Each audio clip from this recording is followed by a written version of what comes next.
সম্প্রতি আমেরিকার time magazine পত্রিকা বিশ্বের ১০০ জন প্রভাবশালীর নাম অন্তর্ভুক্ত করছে।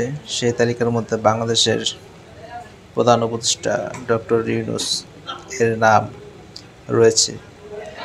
এটা দেশের জন্য বড় একটা অর্জন, বড় একটা সুনাম। আসলে তিনি একজন যোগ্য ব্যক্তি, আর যোগ্য ব্যক্তি যোগ্য স্থানে স্থান পাবেই, সেটা স্বাভাবিক। তবে এই তালিকায় ভারতের কারো নাম ছিল না। তো গত বছর 2024 সালে আলিয়া ভাটের নাম অন্তর্ভুক্ত হয়েছিল, কিন্তু এই বছর ভারতের কেউ স্থান পায় নাই, কিন্তু বাংলাদেশে একজন স্থান পেয়েছে। সেটা বাংলাদেশের জন্য খুবই গুরুত্বপূর্ণ। আর এই গুরুত্বপূর্ণ হওয়ার অনেক কারণ আছে। একটা কারণ হচ্ছে, কিছুদিন আগে প্রায় এক সপ্তাহের মধ্যেই চীন এবং ভারতের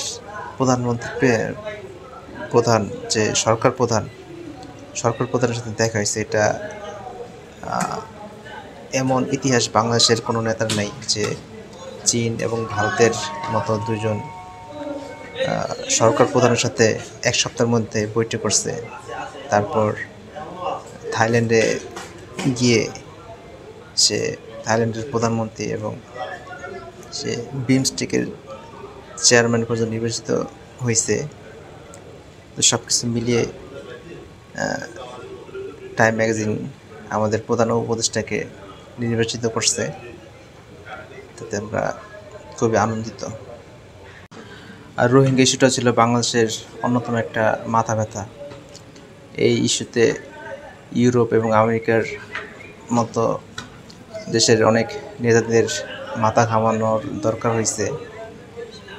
তো শেখ হাসিনার দীর্ঘ আমলে জাতিসংঘের কোনো উচ্চ পর্যায়ে জাতির প্রধানের মতো কেউ বাংলাদেশে আসলে, কিন্তু ডক্টর ইউনূসের অল্প সময়ের মধ্যেই জাতিসংঘের মহাসচিব অ্যান্তোনিও গুতেরেস তিনি বাংলাদেশে আসছেন এবং আসার পরে রোহিঙ্গা সংকটের বিষয়ের একটা কার্যকরী পদক্ষেপ গ্রহণ করছেন, যার কারণে প্রথম দফায় 1,80,000 রোহিঙ্গা মায়ানমারে যেতে পারবে এমন একটা সম্ভাবনা তৈরি হয়েছে, যেটা আওয়ামী লীগের আমলে তৈরি হয়নি। তো এই কারণেও ডক্টর ইউনূস খুবই একটা আলোচনার পর্যায়ে আছে পৃথিবীর বিভিন্ন নেতাদের মাঝে। এটা একটা অন্যতম একটা প্রধান কারণ হতে পারে।